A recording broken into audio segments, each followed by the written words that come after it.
नमस्कार दोस्तों, मैं सुमित मिश्रा स्वागत करता हूं एक बार फिर से आप सभी का जेटी एजुकेशन में। इसराइल और यूएसए ने मिलकर अटैक कर ही दिया ईरान पर, भयंकर अटैक किया है और अब जवाबी कार्रवाई ईरान भी देना शुरू कर चुका है। युद्ध छिड़ चुकी है एक बार फिर से मिडिल ईस्ट में। जिस बात का डर था वही चीजें हो गई हैं। अब तक पीएम मोदी का दौरा था इसराइल में, तो मैंने आपको पिछली वीडियो में बताया था जब तक पीएम मोदी वहां रहेंगे तब तक तो अटैक नहीं होगा, समझिए 2 दिन का और मिल गया गैप। लेकिन इसके बाद अटैक होना ही होना है, क्योंकि सैटेलाइट तस्वीरें जो इस बात का जोर जोर से गवाही दे रही थी, सबूत दे रही थी कि लगातार वहां डिप्लॉयमेंट बढ़ता जा रहा है यूएसए का। और यूएसए ज्यादा समय तक वहां थोड़ी ना रहता सैनिक, भाई सैनिकों का भी खर्च लगता है। और इतना तेजी से डिप्लॉयमेंट लगातार बढ़ा रहा था, तो यानी कि वहां गए हैं तो फिर अटैक करेंगे ही करेंगे। हालांकि ईरान ने इसको धोखेबाजी करार दिया है। ईरान ने कहा है कि देखो, एक बार फिर से यूएसए ने धोखा दिया है। बातचीत चल रही थी, बातचीत का दौर जब चल रहा है उसके बीच में तुम्हें अटैक करने की क्या जरूरत है। लेकिन ट्रंप करते आए हैं ऐसा, और ये डिसेप्शन पॉलिसी भी कहा जाता है, डिसेप्शन टेक्निक कहा जाता है कि दिखाओ कि अभी बातचीत चल रही है और वैसी पे बीच में अटैक कर दो। आपको पता होगा, आप देखते होंगे कई बार ऐसा रसिया यूक्रेन वाले मैटर में भी हुआ है कि उधर रसिया और यूक्रेन के बीच में कहीं मिडिल ईस्ट में बुला करके दोनों के बीच में बातचीत चल रही है और उधर एक साथ ही अटैक हो जाता है। तो ऐसा यहाँ चलता है युद्ध में, जानते हो everything fair in love and वार, वैसे ये भी है। तो यूएस और इसराइल मिल करके इस बार अटैक किया है ईरान पर और ये भयंकर अटैक हुआ है। मतलब आप समझिए कि पूरे के पूरे ईरान के 6 से 7 बड़े बड़े ऐसे स्टेट्स में अटैक हुए हैं। खामेनी जहाँ पर रहते हैं, खामेनी का खुफिया रक्षा विभाग जहाँ पर रक्षा से संबंधित मीटिंग्स होती हैं, उन सब को वहाँ अटैक किया गया है, टारगेट किया गया है। हालांकि अल खामेनी को कहा जा रहा है कि सुरक्षित जगह पर ला दिया गया है। देखिए, अमेरिका और इसराइल मिलकर ईरान पर अटैक किया है कई शहरों पर। ईरान ने भी पलटवार करते हुए 400 से ज़्यादा मिसाइलें दागी हैं इसराइल पर। जैसा कि मैंने आपको पहले भी कहा था कि अगर ईरान पर अटैक होगा तो ईरान अमेरिका को जवाब नहीं देगा, ईरान सबसे पहले इसराइल को जवाब देगा। ईरान सबसे पहले जो उसके अमेरिकी बेसिस हैं उसको जवाब देगा, वहां पर अटैक करेगा। ऐसा ही हुआ है यहाँ पर। देखिए, इसराइल ने ईरान की राजधानी तेहरान समेत कई शहरों पर हमला किया है। भारतीय समय के मुताबिक शनिवार की सुबह तेहरान समेत कई शहरों में धमाके सुने गए। खुफिया मंत्रालय, रक्षा मंत्रालय, ईरान का परमाणु ऊर्जा संगठन, सुप्रीम लीडर खामनेई का ऑफिस, इन जगहों पर हमले हुए हैं। और इसराइल पर भी जवाबी कार्रवाई करते हुए ईरान ने 400 से ज़्यादा मिसाइलें दागी हैं। ईरान पर ये अटैक जो है अमेरिका और इसराइल ने जो मिलकर किया है, इसको नाम भी दिया है। इसका नाम है लियोन्स रोर। लियोन्स रोर या कहें लायंस रोर कह सकते हो, शेर की दहाड़ एक प्रकार से। तो शेर की दहाड़ इस ऑपरेशन का नाम रखा है इसराइल और अमेरिका ने, और इस ऑपरेशन के जरिए यहाँ पर अटैक किया गया है। हालांकि ये परमाणु हथियारों को लेकर जो बातचीत अभी चल रही थी, उस बातचीत के बीच में अटैक हुआ है, इसीलिए ईरान ने इसे धोखेबाजी करार दिया है। लेकिन अमेरिका ने पहले भी धमकियां दी थी, ट्रंप ने पहले भी धमकियां दी थी कि ईरान को एक तो लॉन्ग टर्म की मिसाइलें नहीं रखनी है, उसका पूरा जखीरा बर्बाद करेंगे। दूसरा, उनको न्यूक्लियर इनरिचमेंट बिल्कुल ही नहीं करना है, मतलब न्यूक्लियर रिएक्टर के लिए भी नहीं करना है, अपने जो परमाणु बिजली होता है उसको भी बनाने के लिए नहीं करना है, क्योंकि हमें तुम पर विश्वास नहीं है। इससे पहले भी कई बार यही कह करके, यही बहाना बना करके आप परमाणु बम बनाने की फिराक में लग जाते हो। तो इसीलिए न्यूक्लियर प्रोग्राम तो कोई भी रखना ही नहीं है, चाहे बिजली के लिए रखना हो, चाहे कोई भी प्रोजेक्ट के लिए रखना हो।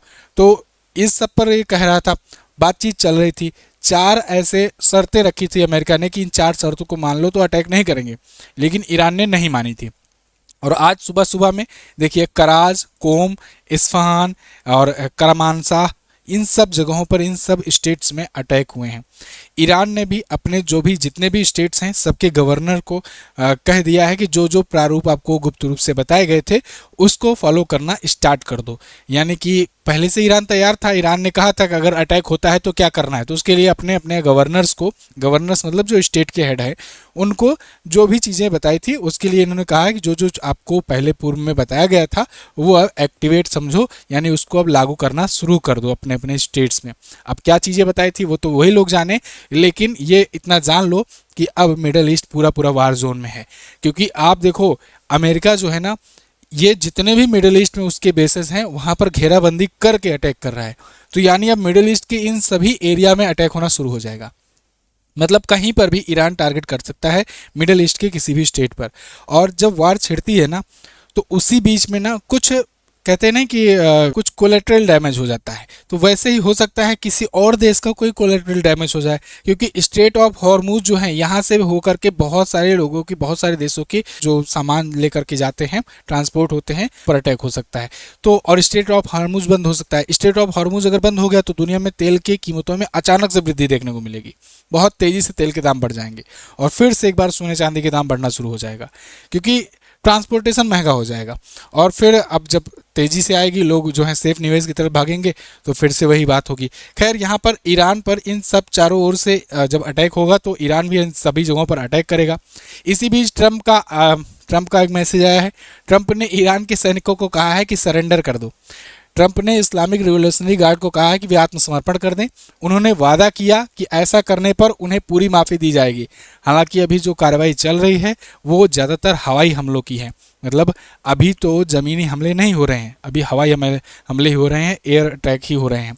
ज़मीन पर ऐसी कोई स्थिति नहीं है जहां वे जाकर औपचारिक रूप से आत्मसमर्पण कर सकें। लेकिन अब इसमें ऐसा मत समझना कि ये तुरंत कर ही देंगे ईरान के सैनिक। ये एक वार टैक्टिक्स होती है कि एक तरफ अटैक करो, दूसरी तरफ से ये भी तुरंत प्रस्ताव देना शुरू कर दो कि आत्मसमर्पण कर दो, नहीं तो अभी और मारेंगे। तो वो चल रही है और ये अभी चलेगा युद्ध। मतलब आने वाले 2 दिनों में बहुत कुछ हो सकता है, बहुत बड़े बड़े अटैक हो सकते हैं। हो सकता है सुप्रीम लीडर के जहाँ जहाँ लोकेशंस हैं, क्योंकि ऐसा नहीं है कि CIA और मोसाद कुछ नहीं किया होगा, ये लोग भी बहुत सारे इनपुट रखे होंगे, बिग प्लान बना कर रखे होंगे, कहाँ पर खामने जा करके छिपेंगे या कहाँ पर बंकर है इनका। तो हो सकता है कुछ बड़ा चीज़ हो जाए, क्योंकि इजराइल भी और अमेरिका भी लगातार ये बात की धमकियाँ देता रहा है कि इनका रिजीम चेंज करना बहुत ज़रूरी है। तो हो सकता है रिजीम चेंज करने के लिए ये लोग खामनेई को मारें। खैर, ईरान में इंटरनेट ब्लॉक कर दिया गया है और वहाँ की रिपोर्टिंग जो है ये 54% हिस्सों में कम हो गई है और लगातार एक्सेस बंद किए जा रहे हैं ईरान में इंटरनेट के, मतलब जिससे वहाँ की सूचनाएं जा ना पाए कहीं और पर। ऐसा पिछली बार भी हुआ था जब प्रोटेस्ट चल रहे थे, उस टाइम पर भी ऐसा हुआ था। मैंने आपको भारत के बारे में बताया था अभी 2 दिन पहले वीडियो जारी करके ही, 2 से 3 दिन पहले, कि ईरान को जितना जल्दी से जल्द हो सके छोड़ करके निकलो। भारत ने एडवाइजरी जारी की थी और ये एडवाइजरी थी वो, और उस पर नंबर भी जारी किया गया था। उसी टाइम कंफर्म हो गया था कि भाई अब ये लोग प्लान बना लिए हैं कि अटैक करेंगे ही करेंगे, इसीलिए भारत के लोग निकल जाएं वहाँ से। भारतीय दूतावास ने अपना एडवाइजरी जारी करके कह दिया था कि निकलो वहाँ से। लेकिन बीच में PM मोदी का अचानक से इजराइल का दौरा हो जाता है, और वो जो 2 दिनों का दौरा था ना, जब जा करके वहाँ की संसद में PM मोदी ने स्पीच दिया, तो वो एक प्रकार का एक समझो कि गैप माना गया कि ये 2 दिन तो नहीं होगा, क्योंकि जब तक PM मोदी वहाँ पर हैं इजराइल में तब तक नहीं अटैक होगा, क्योंकि ये साफ था कि जहाँ ही ईरान पर अटैक हुआ तुरंत ईरान भी अटैक करेगा। और हुआ भी ऐसा। आज USA और इजराइल ने मिलकर के जब संयुक्त अभ्यास किया, ईरान पर अटैक किया, तो ईरान ने भी तुरंत ही 400 से ज़्यादा मिसाइलें दाग दी। कोई भी देर नहीं लगाया कि ऐसा कि एक दिन रुकें तब प्लान करें तब अटैक करें, ये लोग भी बिल्कुल तैयार थे। इसीलिए जब PM मोदी वहाँ से आ गए तब वहाँ से अटैक हुआ और उल्टा अब जवाबी कार्रवाई भी होना शुरू हो चुकी है। USS अब्राहम ये घेर करके, घेराबंदी बना करके रखा हुआ है ईरान पर, और यहाँ से भी बताया जा रहा है कि यहाँ से भी अटैक शुरू हो गए हैं।